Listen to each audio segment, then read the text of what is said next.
os podcasts invadiram o mundo da comunicação. Uma história que começou nos Estados Unidos no início dos anos 1990. Foi o programa de entrevistas Internet Talk Radio Geek of the Week, algo como o Nerd da Semana, criado por Karl Malamud, que começou tudo. O programa inaugurou o tipo de comunicação via áudio considerado hoje como o primeiro dos podcasts. A novidade em relação ao rádio era que os episódios podiam ser baixados e ouvidos a qualquer momento. Muitas tecnologias de áudio foram desenvolvidas a partir dos anos 1980, até que o MP3 surgiu no final da década de 90. Os arquivos de áudio se tornaram leves e passaram a ter qualidade suficiente para que pudessem ser transmitidos pela internet. No Brasil, o formato podcast estreou em outubro de 2004, pela iniciativa de Danilo Medeiros, que criou o podcast Digital Minds. Ainda não acredito muito nessa história que eu comecei esse tudo. Isso é meio estranho pra mim. No fundo, até umas 3 semanas atrás, eu nem sabia disso. Assim, eu sabia que na Wikipédia tinha lá meu nome, alguém botou, não sei. Isso eu sabia, né? Eu tinha assim, um orgulhinho de que eu tinha feito isso. Mas a podosfera brasileira só começou a crescer anos depois e foi consolidada com a inclusão da categoria podcast no Prêmio IBEST de 2008. Alguns jornalistas encontraram uma forma de expressão independente através dos podcasts, e o público gostou. 2 podcasts jornalísticos de sucesso são O Medo e Delírio em Brasília e O Lado B do Rio. A gente monta o Lado B do Rio em agosto de 2016, né, que ele vai ao ar pela primeira vez. Ele começa a ser montado 6 meses antes, mais ou menos, no final de 2015, a partir de uma necessidade que eu e o Fagner, que é um outro comentarista lá do Lado B, a gente sente para comentar as notícias daquele momento político, histórico que o Brasil vivia, né, do impeachment em Dilma Rousseff, que chamamos de golpe. Carrego comigo nossas histórias de luta pela liberdade e pela democracia. Por isso eu digo ao Brasil, sim pelo futuro!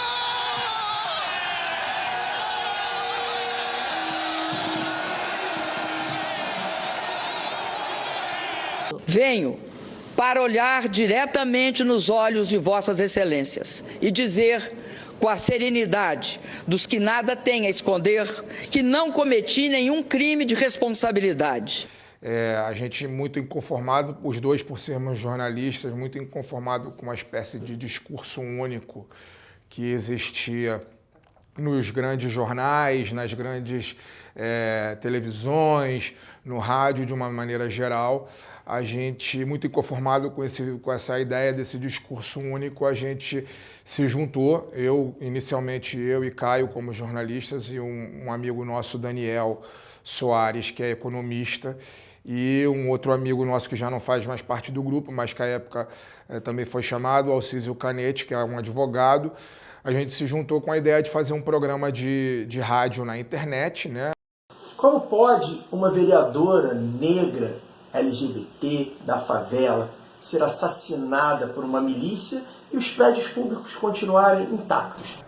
Olá, ouvintes do Lado B do Rio. Aqui quem fala é o Cício Canete, o apresentador do programa, e hoje a gente está testando um formato um pouco diferente, chamado Lado B Extra. A formação é essa, não foi uma formação pensando num formato plural, diverso, foi apenas uma reunião de 4 amigos para comentar aquele momento que a gente vivia, que a gente achava que estava havendo um discurso único, principalmente na mídia hegemônica, né, contra o governo de Dilma Rousseff. Então a gente, na revolta, naquela coisa do a gente precisa mostrar que há resistência, a gente monta o Lado B do Rio. Eu sou Fagner Torres, do Lado B do Rio. Estou aqui para poder comentar nesse 1 minuto aqui bastante rápido, pretendo ser rápido para não ser naturalmente prolixo. Inicialmente era uma dificuldade, porque isso foi em 2016. Em 2016 a mídia podcast ainda não era tão massificada assim como é hoje, não existiam muitos. Então a gente muitas vezes tinha que explicar o que era um podcast para depois explicar o que era o programa. A gente já tinha a ideia de que podcast seria em pouco tempo uma mídia muito multiplicada, né? E acho que a gente estava certo. Hoje todos os meios de comunicação grandes têm um ou mais podcasts, e também pela própria facilidade de se fazer. O Pedro, que é o redator, né, o roteirista do Medo e Delírio, ele, puto com a eleição do Bolsonaro, no dia em que ele foi eleito, o Pedro abriu um blog. A partir de 1º de janeiro, serei o presidente dos 210 milhões de brasileiros. Para desopilar mesmo, para escrever as coisas, para organizar os pensamentos, para se entender como ente pensante no Brasil, né? Eu não tive essa ideia antes, eu estava com muita raiva. E eu falei, quer saber? A ideia era tentar criar alguma ordem, né? Porque ia ser um caos, como foi. Tudo agora é pandemia. Tem que acabar com esse negócio, pô. Lamento os mortos, lamento. Tem que deixar de ser um país de maricas, pô. Então, para você dar conta dessas coisas, a minha ideia era eu fazer isso por dias. Então começa dia 0, 1, 2, 3, aí cada dia eu falo de tudo ali, daquelas notícias. Isso era na parte escrita, né? Em algum momento, ali em 2019, um amigo meu postou uma entrada do blog no Facebook. Eu vi e falei, cara, pô, legal, ele escreve bem, com um nível de profundidade que eu não tenho visto nos blogs normalmente, sobre vários temas. Eu falei, esse cara é doido e tal. E aí eu comentei numa caixinha de comentários lá, assim, eu acho que isso aí dá um podcast, hein? E ele responde, faz aí. com essa disfarçatez. Para uma terceira guerra mundial, dependeria dos Estados Unidos estarem de um lado e a Rússia do outro. Mas desde que um tal de Donald Trump venceu a eleição por lá, a chance de uma terceira guerra mundial diminuiu incrivelmente, dado que o presidente americano está no colo do presidente russo. A gente opta para ser um podcast muito em função de contatos que a gente tinha, né? Então, lá do B do Rio vai ao ar pela Central 3, e tanto eu quanto o Fagner, por vias diferentes, a gente conhecia o Leandro e a mim, que é o editor, um dos sócios da Central 3. A Central, eles oferecem algumas coisas pra gente. Uma é eles que hosteiam o arquivo mesmo, né? Tipo, o servidor do negócio. Eles que reportam as músicas que a gente usa no podcast pro ECAD. No começo do Medo e Delírio foi muito importante a gente sair de um podcast que era independente, que tinha nos primeiros episódios ali 200 ouvintes, 100 ouvintes, entrar na Central 3 e ter uma espécie de chancela institucional de um grupo maior. Até a gente acha que começou a crescer a partir dali. Mas fora isso, eles não participam da produção, né?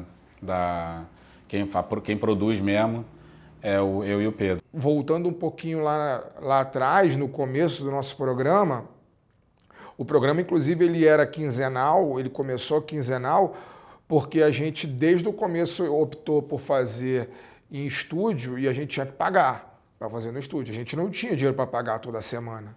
Então, a gente optou por fazer quinzenal. Só que o retorno foi tão grande de audiência que a própria Central 3, na época, falou, cara, o programa tem que ser semanal. O programa está tendo muita demanda de audiência, vocês têm que gravar isso semanal, quinzenal não dá certo. Vamos fazer. E aí eles entraram com um apoio financeiro para a gente poder fazer semanal na época. E assim ficou até hoje. Quando a gente fala que o lado B tem lado e não é lado B por acaso, a gente faz questão de deixar claro que quase sempre nossas opiniões e o ponto de vista que a gente tenta mostrar para as pessoas que nos ouvem é que é um ponto de vista diferente do que ela vai ver na grande mídia, né? E as trabalhadoras carregadoras de pedras continuam sendo mulheres como eu, né? Mas que não acessam esse espaço de disputa política. Então, acho que essa representatividade, essa obviedade precisa ser dita. Não há nada mais importante do que combater a fome. Porque com fome a população não trabalha. E sem trabalho a população também não come. Você se sente muito fracassado porque é uma escala que te impede de estudar. É uma escala que te impede de você progredir. Por isso que eu falo que é um trabalho análogo à escravidão. Porque tudo que te prende, que te impede de avançar, avançar, na minha concepção, seguindo o significado do que é um trabalho análogo à escravidão, a escala 6x1 também pode se configurar. Posso, cara, dizer que Cristiano não tem uma baita máquina, não tem uma reza de edição, não. Cara, o computador lá dele, o microfonezinho que ele já tinha, e é isso. A gente, de fato, faz isso com um custo bem baixo, assim. Que é o Cristiano Botafogo, do Medo e Delírio. Tô aqui para passar uma mensagem. Se é para tirar alguma coisa desse vídeo aqui, é uma mensagem. É de que fazer o que eu faço dá muito trabalho, mas não precisa, é coisa muito simples, assim. Não tem nada assim de, nossa, tecnicamente dificílimo, softwares sofisticadérrimos e coisa e tal, cabines de estúdio com equipamento, microfones super potentes e avançadíssimos, nada disso. Se você tem um conhecimento básico de áudio, assim, você entende os principais efeitos, você entende um pouco de equalização, você consegue de ouvido falar, esse áudio está muito fechado, então vou subir um pouco o agudo, você entende de compressores. Não é nada assim que numa oficina de algumas horas você não aprenda, sabe? Então não tem nenhum grande mistério, não é nenhuma grande engenharia de som que eu pelo menos do jeito que eu faço. Aqui eu coloco só os BGs. No caso do Medo e Delírio eu uso basicamente essa trilhazinha aqui, que eu mesmo fiz, que é para acompanhar quando a gente está falando, então quando são as nossas opiniões e tal, e o texto é nosso, né, não é uma matéria, e aí normalmente eu faço uma transição, que eu uso esse áudio aqui, que eu fui no YouTube e botei lá Computer Audio Glitch, uma coisa assim, tipo falhas de áudio de computador. Aí apareceu uma coletânea lá livre, né, de direitos, com pequenos ruidinhos de áudio. Esse aí eu gostei, eu uso desde 2019, quando começou o Medo e Delírio. E essa trilhazinha aqui que eu uso para quando é alguma matéria, que é como se fosse um teclado de computador, com alguém digitando, e um pessoal falando no fundo, que é a ideia, enfim, batida pra caceta, que era para ser uma redação de jornal, né? No nosso caso, a gente até escolheu o caminho mais fácil, né? Porque muita gente grava o seu podcast e muitas vezes não tem um estúdio paramentado para fazer, faz em casa, né? A gente mesmo faz assim quando tem alguma impossibilidade, mas a gente normalmente grava num estúdio que é um estúdio contratado para isso. O fato de ser um podcast independente, que não dê pra gente ainda a possibilidade dele ser o nosso principal trabalho, acaba interferindo bastante na produção dos conteúdos, né? Porque a gente fica limitado a certos dias e horários e tudo mais. Antes de você desligar e passar para o seu próximo podcast, a gente pede para você apoiar o Lado B pela orelo.cc/Lado B do Rio, a partir de 10 ou 20 reais por mês, no cartão ou no boleto, ou ainda pode mandar um pix para ladobdorio@yahoo.com. Mas eu acho que a grande limitação para crescimento, pensando nos podcasts independentes como é o Lado B, é financeira, a questão econômica. Então, a partir dali, a gente fala, precisamos captar recursos. Como? Primeiro surge a captação de financiamento coletivo, né? Dos ouvintes, ajudando mensalmente, que a gente tem até hoje.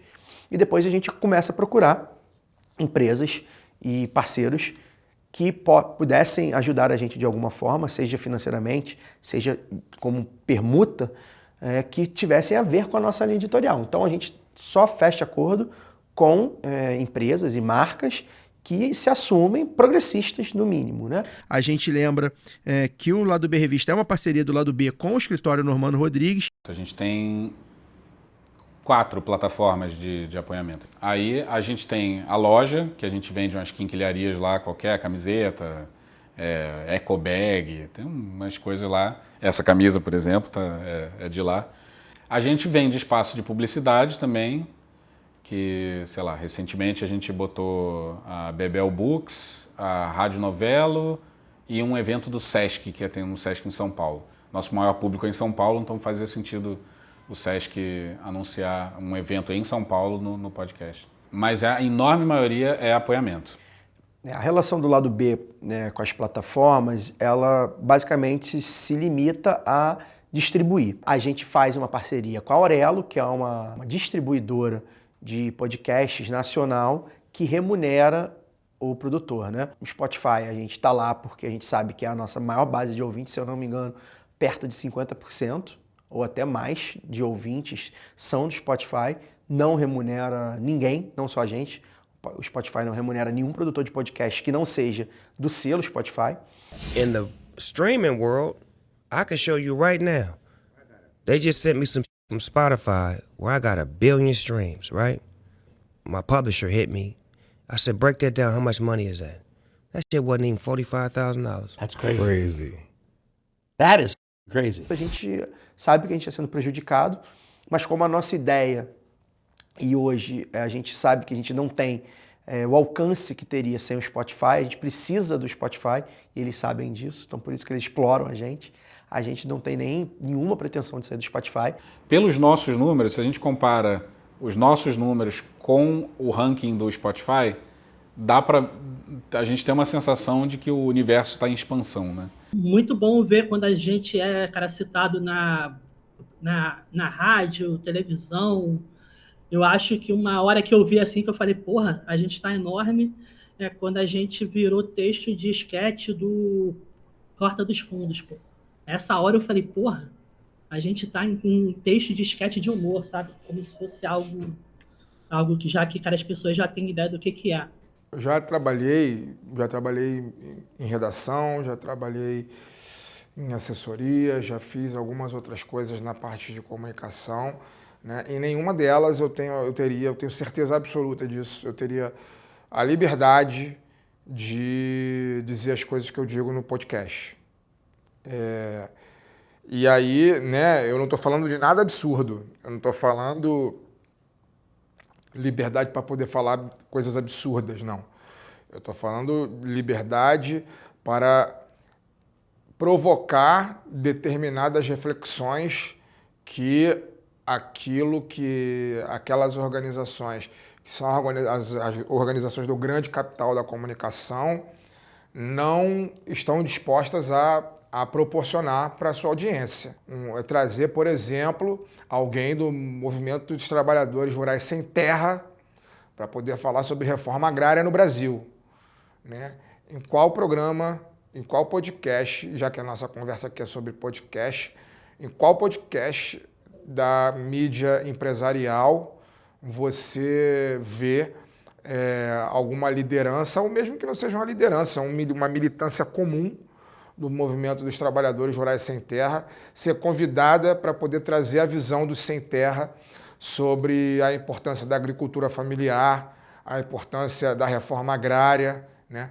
A gente só tem a visão do agronegócio, a gente só tem a visão das grandes corporações, a gente só tem a visão dos grandes concentradores de terra. O lado B tem um nicho muito específico, que é pessoas que se interessam em pensar, ouvir, formular, conversar, debater sobre política. A gente ainda tem um espaço de expansão dentro desse nicho, né? Para daí pensar em furar a bolha, mas aí sair da bolha da tal da bolha da esquerda, ela já é um projeto assim, muito ambicioso, que a gente não pensa. A gente gostaria de substituir o William Bonner no Jornal Nacional? Gostaríamos. A gente sabe que não vai acontecer. A base do podcast é o jornalismo cotidiano e da imprensa tradicional, né? A gente usa Estadão, UOL, G1, o Globo, Folha. Esse é o barro do nosso podcast, é isso. E tem uma galera da imprensa que escuta a gente. Talvez a gente seja o podcast de notícias mais à esquerda a conseguir ter esse tipo de penetração. Então, acho que a gente consegue um pouco levar certas pautas que são da esquerda, do progressivismo e tal, que várias delas a imprensa já comunga delas, né? Eu acho que talvez seja essa uma formiguinha que a gente consegue fazer. É óbvio que o nosso trabalho ele não tem o mesmo peso que o trabalho de uma grande corporação, porque ele não tem o poder de massificação, o poder de pulverização dessa informação. Mas ele existe, e de uma maneira ou outra, ele chega em alguns lugares que se ele não existisse, essa informação não chegaria. Então eu acho que é por aí, não é utopia não, eu acho que é real, é um elemento concreto de transformação da realidade. Quando a gente vê que, por exemplo, determinados quadros políticos, ou professores, ou pesquisadores, ou militantes, não são entrevistados em hipótese nenhuma num canal, por exemplo, que é 24 horas sobre política, e a gente, o Lado B ou outros produtores, dão 1 hora, 1h30 para essas pessoas falarem, a gente sabe que a gente está fazendo um papel que é importante, que faz parte do jornalismo, que faz parte da comunicação. A principal missão de um podcast independente é você fazer diferente, é mostrar pessoas diferentes, coisas diferentes, mostrar viés diferentes do que a gente tem visto na grande mídia, ser diferente mesmo, porque senão não adianta, né? Se for para falar o que os principais comentaristas dos principais canais de política falam, deixa eles falarem, são melhores remunerados para isso, têm melhores estruturas para isso.